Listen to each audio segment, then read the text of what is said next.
बोलो भारत माता की जय। डॉक्टर बाबा साहेब अंबेडकर जी की जय। अखिल भारत दलित ऐक्य समिति संघटने की जय। डॉक्टर ಶ್ರೀರಾಮ ಸಾಹೇಬರಿಗೆ ಜೈ. ಮೊದಲಿಗೆ ಎಲ್ಲರಿಗೂ ನಮಸ್ಕಾರ.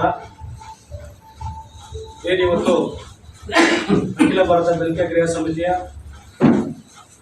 ಮುಳಬಾಗಿಲು ತಾಲೂಕು ಪದಾಧಿಕಾರಿಗಳ ಆಯ್ಕೆ ಸಮಾರಂಭಕ್ಕೆ ಆಗಮಿಸಿದಂತಹ ನಮ್ಮ ಸಂಘಟನೆಯ ರಾಷ್ಟ್ರಾಧ್ಯಕ್ಷರು, ಜನಪ್ರಿಯ ನಾಯಕರು ಆದಂತಹ ಡಾಕ್ಟರ್ ಶ್ರೀರಾಮ ಅವರು ಬಂದಿದ್ದಾರೆ. ಅವರಿಗೆ ನಮ್ಮೆಲ್ಲರ ಪರವಾಗಿ ಒಂದು ಕಾರ್ಯಕ್ರಮಕ್ಕೆ ಸ್ವಾಗತವನ್ನು ಕೊಡ್ತೇನೆ. ವೀಕ್ಷಕರೇ, ನ್ಯೂಸ್ 23ಗೆ ಸ್ವಾಗತ.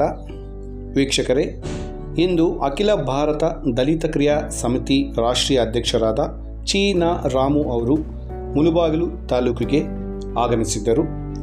ಆಗಮಿಸಿದ ಕಾರಣ ಏನು ಅಂದರೆ, ಅಖಿಲ ಭಾರತ ದಲಿತ ಕ್ರಿಯಾ ಸಮಿತಿಯ ತಾಲೂಕು ಘಟಕ ಒಂದು ಪದಾಧಿಕಾರಿಗಳ ನೇಮಕಕ್ಕೆ ಇಲ್ಲಿ ಬಂದಿದ್ದರು. ಹಾಗೆಯೇ ಡಾಕ್ಟರ್ BR ಅಂಬೇಡ್ಕರ್ ಅವರು ಬರೆದ ಸಂವಿಧಾನದ ಪ್ರತಿಯೊಂದು ವಿಷಯವನ್ನು ಹೇಗೆ ದಲಿತರಿಗೆ ಅನ್ವಯವಾಗುತ್ತದೆ ಮತ್ತು ಹೇಗೆ ಇದು ಕಡು ಬಡವರಿಗೂ ತಲುಪಬೇಕು, ಅಂಬೇಡ್ಕರ್ ಅವರು ಬರೆದಂಥ ಒಂದು ಸಂವಿಧಾನದ ಪ್ರತಿಯೊಂದು ಹಕ್ಕು ಕಾನೂನು, ಒಂದು ರಿಸರ್ವೇಷನ್ ಆಗಲಿ, ಅವ್ರಿಗೆ ಸವಲತ್ತುಗಳು, ಎಲ್ಲ ಸೌಲಭ್ಯಗಳು ಯಾವ ರೀತಿ ಎಲ್ಲರಿಗೂ ತಲುಪಬೇಕು ಅನ್ನೋ ಒಂದು ವಿಚಾರಕ್ಕೆ ಅವರು ತುಂಬ ವಿಸ್ತೃತವಾಗಿ ಮಾತಾಡಿದ್ದಾರೆ.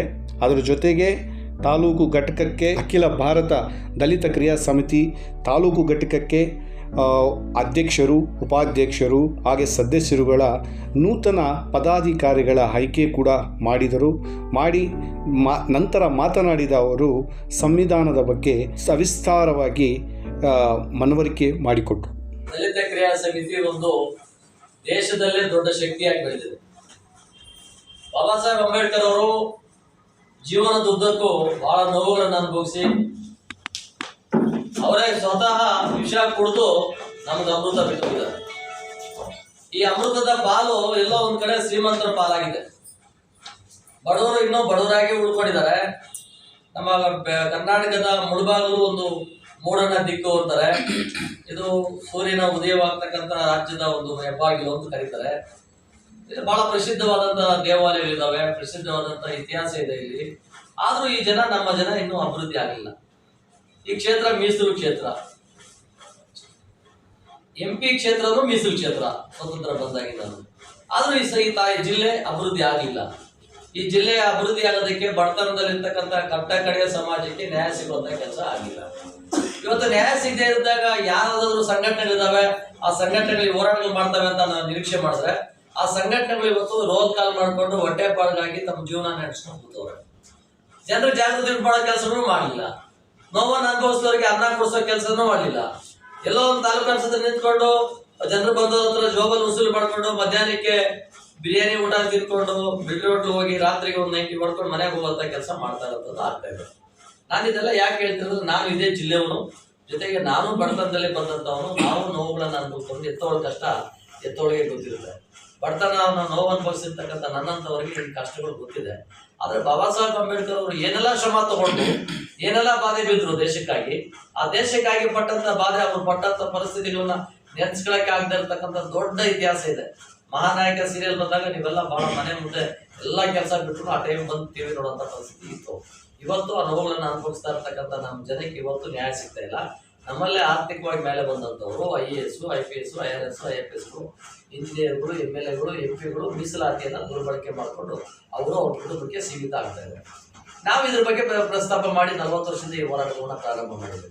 ನಮ್ಮ ಶ್ರೀನಿವಾಸ ಪಾಪ ನನಗೆ ಯಾವಾಗ ಅಣ್ಣ ಮುಳಬಾಗಿಲಲ್ಲಿ ಮೀಟಿಂಗ್ ಮಾಡ್ಬೇಕಣ್ಣ, ಮುಳಬಾಗಿಲಲ್ಲಿ ಮೀಟಿಂಗ್ ಮಾಡ್ಬೇಕು ಅಂತ ಕೇಳ್ತಾರೆ.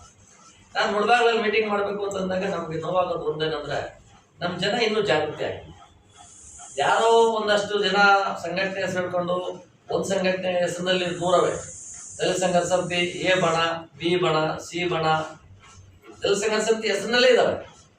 ಯಾರು ಅದನ್ನ ಹೆಸರು ಬಿಟ್ಟು ಪಕ್ಕಕ್ಕೆ ಹೋಗಕ್ಕೆ ರೆಡಿ ಇಲ್ಲ. DSS ನಾನು ಅವ್ರನ್ನ ಯಾರು ಟೀಕೆ ಮಾಡ್ತಾ ಇಲ್ಲ. ಪಾಪ ಅವರೆಲ್ಲ ಹೇಗಾದ್ರೂ ಇರಲಿ, ನಾವು ಮಾಡ್ಬೇಕಾದ್ರೆ ಕೆಲಸ ಯಾರಿಗೆ ಹೊಟ್ಟೆ ಹಸ್ತಿದೆ ಅವ್ರಿಗೆ ಊಟ ಕೊಡ್ಬೇಕಾ ಬೇಡ? ಹೊಟ್ಟೆ ಹಸಿದವ್ರು ಊಟ ಕೊಡೋದು ಬಿಟ್ಟು ತಿಂದೋರೇ ತಿನ್ಕೊಂಡು ಕೂತ್ಕೊಂಡ್ರೆ ಅದನ್ನ ಕೇಳೋದು ಯಾರು?